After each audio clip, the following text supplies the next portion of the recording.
പലപ്പോഴും പല ആളുകൾ കേട്ടിട്ടുണ്ട് എനിക്ക് ഭയങ്കര തലവേദന വന്നിട്ട് തല പൊട്ടിപ്പോകുന്ന പോലെയുള്ള തലവേദന ഉണ്ടാവാറുണ്ട്.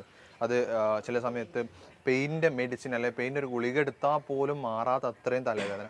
എന്നിട്ട് തലവേദന മാറാൻ വേണ്ടിയിട്ട് നല്ലപോലെ ഒന്ന് ഉറങ്ങണം. അത് ഒരു 5-8 മണിക്കൂറൊക്കെ ഉറങ്ങിയാലേ തലവേദന മാറുള്ളൂ. അല്ലെ ചില ആളുകൾ പറയാറുണ്ട് ഭക്ഷണം കഴിച്ചിട്ടില്ല അപ്പം തലവേദന തുടങ്ങുന്നുള്ളത്. അത് എന്താണ് തലവേദന പറയുന്നത്? ഇതൊക്കെ എന്തെങ്കിലും നമുക്ക് ഭയങ്കര സീരിയസ് ആയിട്ട് കാണണം, അല്ലെങ്കിൽ തലേൻ്റെ ഉള്ളിൽ വല്ല എന്തെങ്കിലും വേറെ എന്തെങ്കിലും പ്രശ്നങ്ങൾ കൊണ്ട്, ട്യൂമർ പോലുള്ള എന്തെങ്കിലും പ്രശ്നങ്ങൾ കൊണ്ടാണോ, അല്ലെങ്കിൽ എന്തെങ്കിലും സിമ്പിളായിട്ട് ഈ മൈഗ്രെയിൻ പോലെ എന്തെങ്കിലും അസുഖങ്ങളാണോ? എങ്ങനെയാണ് ഈ മൈഗ്രെയിനൊക്കെ ആണെങ്കിൽ നമുക്കിത് ട്രീറ്റ് ചെയ്താൽ പെട്ടെന്ന് തന്നെ നമുക്കിത് ഇങ്ങനത്തെ ഒരു ബുദ്ധിമുട്ട് നമുക്ക് ജീവിതത്തിൽ നിന്ന് കുറയ്ക്കാൻ പറ്റുക?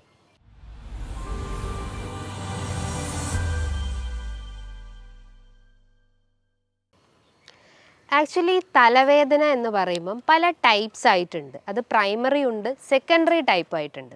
പ്രൈമറീൻ്റെ അണ്ടറിൽ വരുന്നതാണ് ഈ cluster headache, tension headache, migraine headache എന്ന് പറയുന്നത്.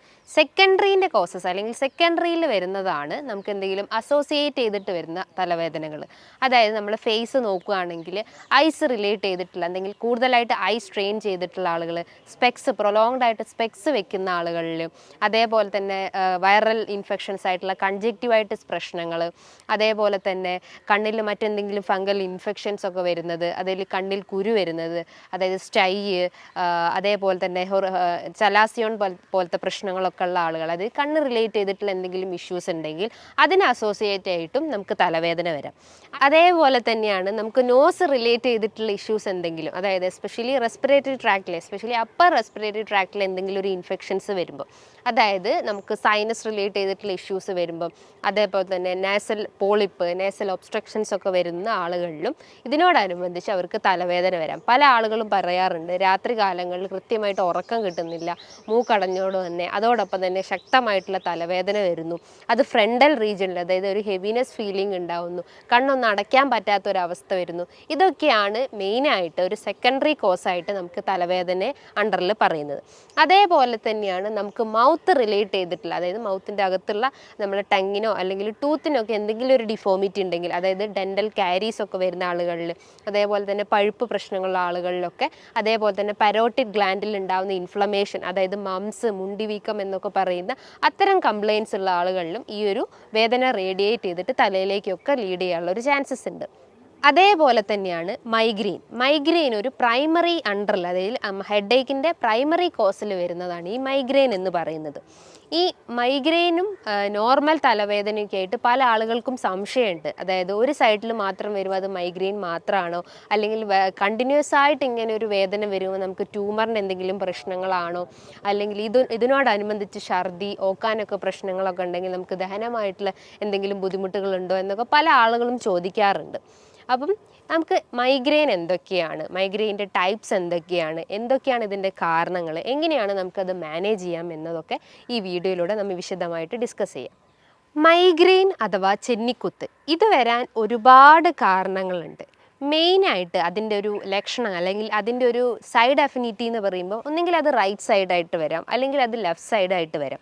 അങ്ങനെ ഓൾട്ടർനേറ്റ് സൈഡ്സിൽ വരുന്നതാണ് ഈ മൈഗ്രെയിൻ എന്ന് പറയുന്നത്. ഇതിനോടൊപ്പം തന്നെ ഇതിനോട് അസോസിയേറ്റ് ചെയ്തിട്ട് തന്നെ അവർക്ക് ശക്തമായിട്ടുള്ളൊരു ഹെവിനെസ് ഫീൽ ചെയ്യാം. അതായത് ഫ്രണ്ടൽ റീജിയനിലൊക്കെ കണ്ണിനൊക്കെ ഒരു ഭാരം അനുഭവപ്പെടാം. ഒന്ന് പുറത്തോട്ട് നോക്കുമ്പോൾ അല്ലെങ്കിൽ ജസ്റ്റ് ഒന്ന് സൂര്യന് കീഴെ നിൽക്കുമ്പം തന്നെ അവർക്ക് ആ വേദന അഗ്രവേറ്റ് ചെയ്യുന്നു അല്ലെങ്കിൽ വർദ്ധിച്ചു വരുന്നത് കാണാം. ചെറിയ സൗണ്ട് കേൾക്കുമ്പോൾ, അല്ലെങ്കിൽ ചെറിയ കിളികൾ പറയുന്ന ശബ്ദം കേൾക്കുമ്പോൾ, അല്ലെങ്കിൽ ജസ്റ്റ് കുട്ടികളെ ശബ്ദങ്ങൾ കേൾക്കുമ്പോൾ, അങ്ങനെ ചെറിയ സൗണ്ടിനോട് അല്ലെങ്കിൽ ചെറിയ നോയ്സിനോടൊക്കെ ഭയങ്കര സെൻസിറ്റീവായിരിക്കും. അപ്പോൾ അതുമൂലവും ഇവർക്ക് തലവേദന വർദ്ധിച്ചു വരുന്നത് കാണാം. ഇതിനോടനുബന്ധിച്ച് തന്നെ ഈ തലവേദനയോട് തന്നെ ഒപ്പം തന്നെ അവർക്ക് ദഹന സംബന്ധമായിട്ടുള്ള ബുദ്ധിമുട്ടുകൾ ഉണ്ടാകും. പല ആളുകളും കേസ് എടുക്കുന്ന ടൈമിലൊക്കെ, ഞാൻ മൈഗ്രെയിനൊക്കെ കേസ് എടുക്കുന്ന ടൈമിൽ ഞാൻ ചോദിക്കാറുണ്ട്, നിങ്ങൾക്ക് ദഹന സംബന്ധമായിട്ട് എന്തെങ്കിലും ബുദ്ധിമുട്ടുണ്ടോ ചോദിക്കും. അപ്പോൾ അവർ പറയും ഛർദ്ദിച്ചു കഴിഞ്ഞാൽ അവർക്ക് ആ ഒരു വേദന റെഡ്യൂസ് ആയി പോവും. ഇതിനോടൊപ്പം തന്നെ അവർക്ക് നെഞ്ചരിച്ചിലിൻ്റെ പ്രശ്നങ്ങളുണ്ടാവും, ഗ്യാസ്ട്രൈറ്റിസിൻ്റെ പ്രശ്നങ്ങൾ ഉണ്ടാവുന്നു, വയറ് വീർക്കുന്ന പ്രശ്നങ്ങൾ ഉണ്ടാവുന്നു, ഒന്ന് ഫുഡ് കഴിക്കാതിരിക്കുമ്പം തന്നെ വേദന വർദ്ധിച്ചു വരുന്നു എന്നൊക്കെ പറയുന്നത് കേട്ടിട്ടുണ്ട്. അപ്പം ഈ മൈഗ്രെയിൻ വരാനുള്ള ഒരുപാട് കാരണങ്ങളിൽ ഒന്നാണ് നമ്മൾ സ്കിപ്പ്, അതായത് നമ്മൾ പ്രോപ്പറായിട്ട് മീൽസ് കഴിച്ചിട്ടില്ലെങ്കിൽ, പ്രോപ്പറായിട്ടൊരു ഫുഡ് ടൈമിംഗ് അവിടെ മെയിൻറ്റെയിൻ ചെയ്തിട്ടില്ലെങ്കിൽ അവർക്ക് തലവേദന വരാം. ഞാൻ നേരത്തെ പറഞ്ഞ ആ ഒരു പ്രൈമറി അണ്ടറിൽ വരുന്നതാണ് ഈ migraine headache, cluster headache, tension headache എന്ന് പറയുന്നത്. മൈഗ്രെയിൻ ഹെഡേക്ക് എന്ന് പറഞ്ഞാൽ ഏതെങ്കിലും ഒരു സൈഡിന് അഫിനിറ്റി ചേർന്നിട്ടുള്ളതായിരിക്കാം മൈഗ്രെയിൻ ഹെഡേക്ക് എന്ന് പറയുന്നത്. ക്ലസ്റ്റർ ഹെഡേക്ക് എന്ന് പറയുമ്പോൾ നമ്മൾ ഐസ് റിലേറ്റ് ചെയ്തിട്ടുള്ള, എസ്പെഷ്യലി ഈ ഒരു ഓർബിറ്റൽ റീജിയണിൽ വരുന്ന വേദനയാണ് ക്ലസ്റ്റർ ഹെഡേക്കിൽ വരുന്നത്. ടെൻഷൻ ഹെഡേക്ക് എന്ന് പറയുമ്പോൾ നമ്മൾ ഈ ഒരു ടെമ്പോറൽ റീജിയനിൽ ഉണ്ടാകുന്ന വേദനയാണ് ടെൻഷൻ ഹെഡേക്കിൽ വരുന്നത്. അപ്പോൾ ഈ ഒരു മൈഗ്രെയിനിന് ഒരുപാട് കാരണങ്ങളായിട്ട് നമുക്ക് പറയാം. അതായത് ചിലപ്പോൾ അവർക്ക് ഫുഡ് സ്കിപ്പ് ചെയ്യുന്ന പ്രശ്നങ്ങളാവാം, അല്ലെങ്കിൽ എന്തെങ്കിലും സൗണ്ടിൻ്റെ പ്രശ്നങ്ങളാവാം, അല്ലെങ്കിൽ ഭക്ഷണം പ്രോപ്പറായിട്ട് കഴിച്ചിട്ടില്ലെങ്കിൽ, അല്ലെങ്കിൽ വാട്ടർ ഇൻടേക്ക് മെയിൻറ്റെയിൻ ചെയ്ത്, അങ്ങനെ ഒരുപാട് കാരണങ്ങളായിട്ട് തലവേദന വരാം. അപ്പോൾ നമ്മൾ ശ്രദ്ധിക്കേണ്ട കുറച്ച് കാര്യങ്ങളെന്ന് പറയുമ്പം തലവേദനയോടനുബന്ധിച്ച്, അതായത് തലവേദനയോടൊപ്പം തന്നെ അവർക്ക് റെക്കറൻ്റായിട്ട് ഫീവർ വരുന്നു, അതോടൊപ്പം തന്നെ കഴുത്തിന് ഭയങ്കര ഒരു സ്റ്റിഫ്നെസ് അല്ലെങ്കിൽ വേദന അനുഭവപ്പെടുന്നുണ്ടെങ്കിൽ അത് ഒരു അസുഖത്തിനെ സൂചിപ്പിക്കുന്നു. അതായത് മെനിഞ്ചൈറ്റിസ് എന്ന അസുഖത്തിനെയാണ് സൂചിപ്പിക്കുന്നത്. അതേപോലെ തന്നെയാണ് നമുക്ക് പെട്ടെന്നുണ്ടാവുന്ന തലവേദന, അതായത് ഒരു 60+ ആയിട്ടുള്ള ആളുകളിലൊക്കെ പെട്ടെന്നുണ്ടാവുന്ന തലവേദനകളാണെങ്കിൽ നമ്മൾ എന്തായാലും ശ്രദ്ധിക്കണം. അതൊരു ഡേഞ്ചർ സൈൻ അല്ലെങ്കിൽ ഡേഞ്ചർ സിറ്റുവേഷൻ എന്ന് നമുക്ക് മനസ്സിലാക്കാം. കാരണം പെട്ടെന്നുണ്ടാവുന്ന ഒരു ഇൻറ്റേർണൽ ബ്ലീഡിങ്ങോ അല്ലെങ്കിൽ ഒരു ഹെമറേജ് കാരണമായിരിക്കും ആ ഒരു വേദന വരുന്നത്. അപ്പോൾ നമ്മൾ എത്രയും പെട്ടെന്ന് തന്നെ ഒരു ഡോക്ടറെ കൺസൾട്ട് ചെയ്ത് ട്രീറ്റ്മെൻറ്റ് സ്റ്റാർട്ട് ചെയ്യുന്നതാണ്. അതേപോലെ തന്നെ പെട്ടെന്നുണ്ടാകുന്ന അല്ലെങ്കിൽ ഒരു 60+ ആയിട്ടുള്ള ആളുകളിൽ കാണുന്ന ഈ തലവേദന സ്ട്രോക്ക് അല്ലെങ്കിൽ ആർട്ടറൈറ്റിസ് പോലത്തെ കണ്ടീഷനെയും ഇത് സൂചിപ്പിക്കുന്നു. അതേപോലെ തന്നെയാണ് നമുക്ക് തലവേദനയോടൊപ്പം തന്നെ നമുക്ക് എന്തെങ്കിലും ന്യൂറൽ കോർഡിനേഷൻ എന്തെങ്കിലും പ്രശ്നങ്ങൾ ഉണ്ടാകുന്നു, അതായത് നടക്കാൻ പറ്റുന്നില്ല, പെട്ടെന്നൊരു ഗിഡിനെസ് ഫീൽ ചെയ്യുന്നു, സൗണ്ടിനൊക്കെ എന്തെങ്കിലും, അല്ലെങ്കിൽ സംസാരിക്കുമ്പോൾ ഭയങ്കര ഒരു അടർച്ച ഫീൽ ചെയ്യുന്നു, അല്ലെങ്കിൽ ഒരു ന്യൂറൽ കോർഡിനേഷൻ തന്നെ ഇംപ്രോപ്പറായി പോകുന്നു. അത്തരം കാര്യങ്ങൾ ഉണ്ടെങ്കിൽ നമ്മൾ എന്തായാലും ഒരു ഡോക്ടറെ കൺസൾട്ട് ചെയ്യേണ്ടത് നിർബന്ധമായിട്ടുള്ള കാര്യമാണ്. ഒരു 90% ആളുകളിലും മൈഗ്രെയിനോടൊപ്പം തന്നെ അവർക്ക് ദഹന സംബന്ധമായിട്ടുള്ള ബുദ്ധിമുട്ടുകൾ ഉണ്ടാവാം. അതായത് അസിഡിറ്റി പ്രശ്നങ്ങൾ, ബ്ലോട്ടിംഗ് പ്രശ്നങ്ങൾ, അതായത് വയറ് വീർക്കുന്ന പ്രശ്നങ്ങൾ, നെഞ്ചരിച്ചിൽ, പുളിച്ച കെട്ടൽ, അതേപോലെ കീഴ്വായിൻ്റെ പ്രശ്നങ്ങളൊക്കെ ഇന്ന് ഒരു 90% ആളുകളിലും ഇത് വളരെ കോമൺ ആയിട്ടുള്ള ഒരു കാര്യമാണ്. അപ്പോൾ അവരെന്ത് ചെയ്യണം, അവരെ ദഹന വ്യവസ്ഥ ഇമ്പ്രൂവ് ചെയ്യുന്ന രീതിയിലുള്ള ഭക്ഷണങ്ങൾ മെയിനായിട്ട് ഫോക്കസ് ചെയ്യാൻ ശ്രമിക്കുക. അതായത് പ്രോബയോട്ടിക്സ് മെയിനായിട്ട് എടുക്കാൻ ശ്രമിക്കുക. അതേപോലെ തന്നെ അധികം പുളിപ്പില്ലാത്ത തൈരുകൾ എടുക്കാൻ ശ്രമിക്കുക. തൈര്, മോര്, അതേപോലെ തന്നെ ഉപ്പിലിട്ട ഭക്ഷണങ്ങളൊക്കെ അവരെ ഭക്ഷണത്തിൽ ഉൾപ്പെടുത്തി കഴിഞ്ഞ് കഴിഞ്ഞാൽ ഇത്തരം ദഹനങ്ങൾ പ്രശ്നങ്ങളുണ്ടെങ്കിൽ അതൊക്കെ ഒന്ന് നമുക്ക് കൺട്രോൾ ചെയ്യാൻ പറ്റുന്നതാണ്. ഇനിയിപ്പം തലവേദന വന്നിട്ടുള്ള ആളുകൾ അതിനെ ട്രിഗർ ചെയ്യുന്ന കുറച്ച് കാര്യങ്ങൾ എന്ന് പറയുമ്പം ഓവറായിട്ട് സൺലൈറ്റ് എക്സ്പോഷർ ഉണ്ടെങ്കിൽ അത് കഴിവതും കുറയ്ക്കാൻ ശ്രമിക്കുക. ഇനിയിപ്പോൾ കൂടുതൽ ഐ സ്ട്രെയിൻ ചെയ്തിട്ടുള്ള വർക്കൊക്കെ ഉള്ള ആളുകളാണെങ്കിൽ, അതായത് ഇന്നത്തെ ചൂട് സീസൺ ആകുമ്പോൾ തന്നെ കുറേ ആളുകൾ പറയാറുണ്ട് അതിശക്തമായിട്ടുള്ള തലവേദന. ആ തലവേദനയും ഈ മൈഗ്രെയിൻ തലവേദനയും എൻറ്റയർലി ഡിഫറെൻ്റ് ആണ്.